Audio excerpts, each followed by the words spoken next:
Good morning, students. In the previous class, we have discussed about the pteridophytes. There we have discussed regarding their characteristics that they were the first group within the plant kingdom to show the presence of vascular bundles, and they were having certain specific structures within them that we have discussed regarding the presence of sporophylls, the strobili or cone, and the different types of the conditions prevailing and exhibited by them. Today, we'll discuss about the next group, which are gymnosperms. As the word gymnosperm is made up of two words, gymnos, which means naked, and sperma means seed, means the group of plants in which the seeds are naked, or we may know in the case of angiospermic plants that the ovary it forms the fruit wall and the ovules it forms the seed. So in this case the ovules they are not enclosed by the ovary wall before the fertilization as well as after the fertilization also. So means the ovules they remain exposed after the fertilization also, and the seeds which develop post fertilization are not covered, means they are naked seeds. The group of plants which are included within this category, they are mostly exhibiting medium sized, some may be tall trees, some may be in the form of shrubs. For example, the sequoia, which is one of the tallest tree species, which is commonly known as the redwood tree, is also the member of gymnosperm. Mostly, the members they show the presence of tap roots. In some of the members, the roots are associated with the fungal association. In the case of mycorrhiza, which is exhibited by the member Pinus, in which the fungal association is present within the roots of the Pinus tree, whereas there is also another type of, we can say, association with the cyanobacteria or blue-green algae, which helps to fix the nitrogen within the soil and which are present in the cycas tree and which are in the form of coralloid roots. So, for remembering it, we may correlate that C is being exhibited 3 times. We may observe in the case of coralloid starts from letter C. Again, the cyanobacteria that also from C, and the example which is cycas it also starts from C. So we should not get confused that the coralloid roots they are exhibited by the cycas trees and in which the cyanobacteria are present within the roots, which helps to fix the nitrogen within the soil. The stems may be unbranched in the case of cycas, whereas it may be branched in the case of Pinus or Cedrus. As we may observe in the picture, the unbranched stem is exhibited by the cycas, whereas the branched stem is exhibited by the Pinus tree.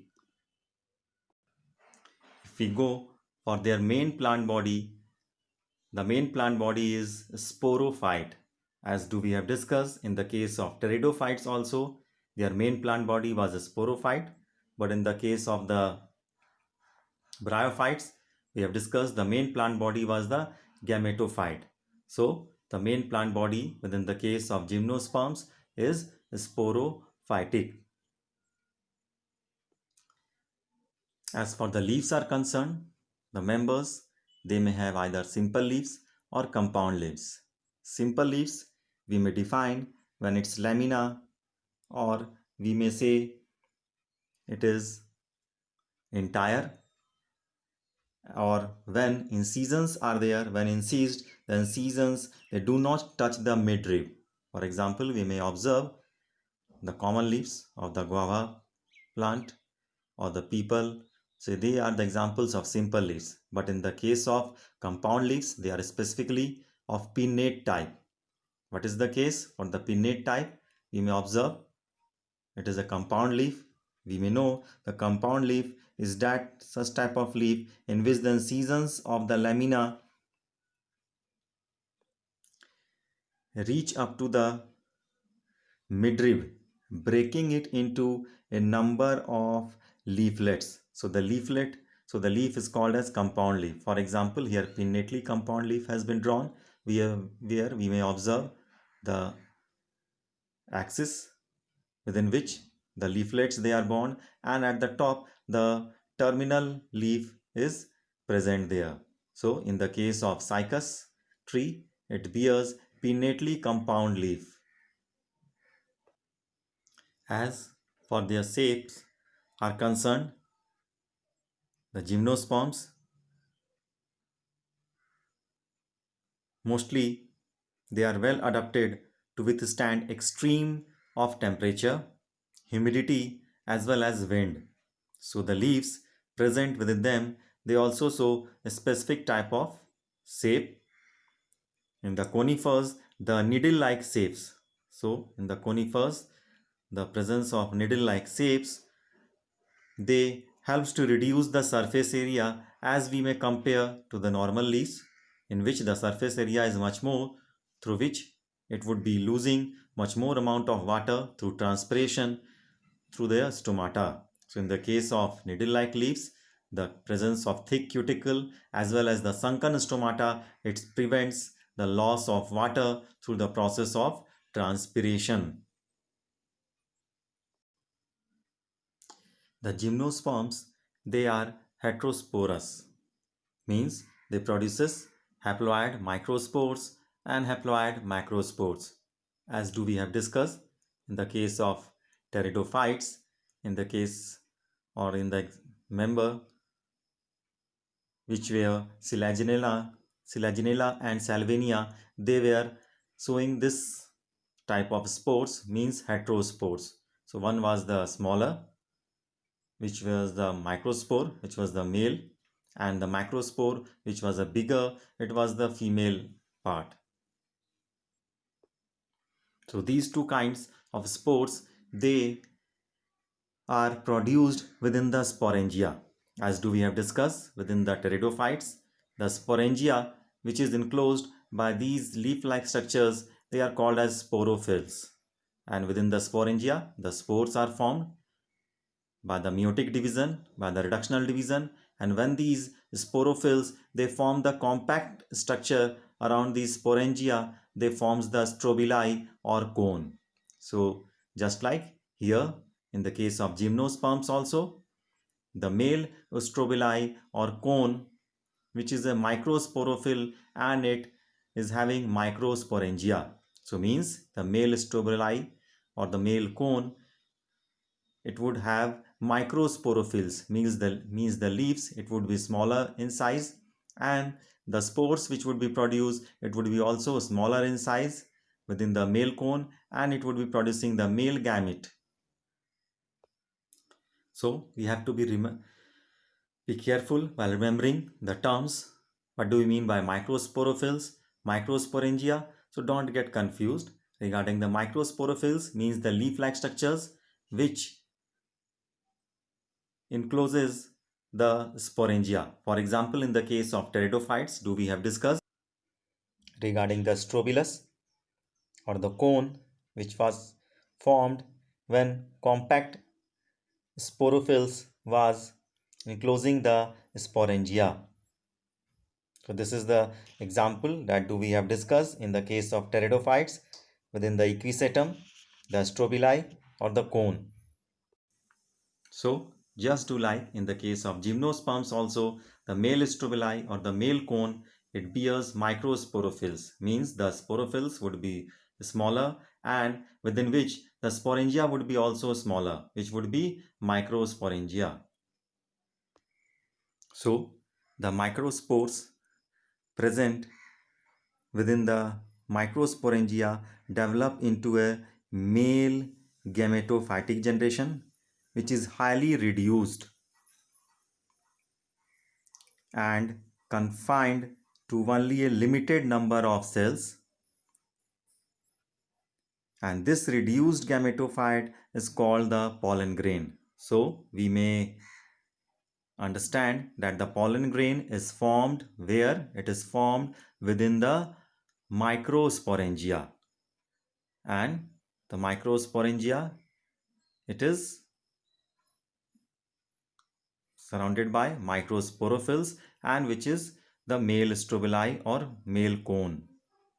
Whereas in the case of female strobili or female cone, megasporophylls are present, which surrounds the megasporangia, in which the sporangia, which would be bigger in size, it would be surrounded by the sporophylls, which are megasporophylls, and it will form the female strobili or the cone. So the pollen grains, it will fuse with the female gamete to form the zygote, and then the zygote, it will again form the seeds, the embryo, and then it will help to form the next generation of the plant.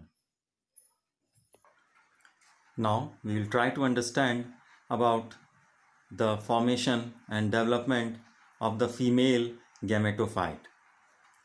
We have discussed regarding the formation of pollen grain, how it has been formed within the microsporangia surrounded by microsporophylls within the male cone or male strobili, and there are certain plants in the gymnosperms in which the plant bears both the types of cone, male cone also as well as female cone also. So they are called as bisexual. For example, in the case of Pinus, both the male and female cones are present on the same plant, whereas in the case of Cycas, either the male cone or either the female cone is present within the plant. Now we will try to understand about the development of the female gametophyte. As we have discussed, the female strobili or the cone cell, it is having macrosporophylls and macrosporangia. As the male, in the case of male we have discussed, it is having microsporophylls and microsporangia. In the case of female cone, it is having macrosporophylls and macrosporangia. Within the megasporangia, the female gametophyte is formed. There are certain cells called as nucellar cells or nucellus which surround the egg cells, which have the capability to transform it into megaspore mother cell. The megaspore mother cell, which is diploid in nature. So reductional division occurs, the meiotic division takes place by thus forming 4 megaspores, which are haploid in nature. As we know, during the meiotic division, the parent cell divides into 4 daughter cells. So just like here also, the megaspore mother cell, which is diploid in nature, it transforms into 4 megaspores, which are haploid in nature, and out of which one is enclosed within the megasporangium. And this one which is enclosed within the megasporangium, as you consider, just this is an macrosporangia within which the megaspore mother cell has been formed by the nucellar cell, and it has shown the meiotic division, out of which 4 megaspores have been formed, which are haploid in nature, and out of that 4, one is enclosed within the megasporangium, and this one enclosed within the megasporangium, it develops into female gametophyte with having 2 or more archegonia or female sex organs, and the multicellular female gametophyte is also retained within the megasporangium, whereas the ovule, which is formed by the macrosporophylls. In the case of bryophytes and pteridophytes, we have discussed regarding the different types of phases. In the case of bryophytes, we have discussed the main plant body was the gametophyte. In the case of pteridophytes, the main plant body was the sporophytic phase. And whereas in the case of the gymnosperms, we have discussed that the main plant body is the sporophytic in nature.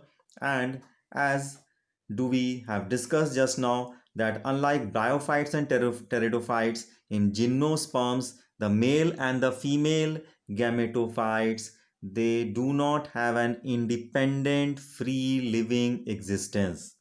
So they do not show the independent free living existence, and they remain within their sporangia. For example, the pollen grain, which has been formed within the microsporangia, and that is confined within the sporangia, the pollen grain, which is confined within the microsporangia, whereas the female gametophyte, which is confined within the macrosporangia.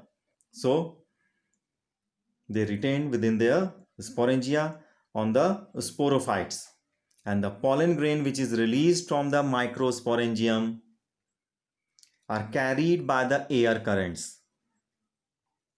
So the pollen grains which are formed within the microsporangia, they are carried in air currents and come in contact with the opening of the ovules borne on the megasporophylls, and the pollen tube thus formed carry the male gametes towards archegonia in the ovules and discharge their contents near the mouth of the archegonia. So following the fertilization event, the zygote thus develops into an embryo and the ovule into seeds. And the seeds, as we have discussed, they are naked seeds. They are not enclosed within the, we can say, within the fruit wall. They bear naked seeds. So till so far here, thank you. Have a nice day.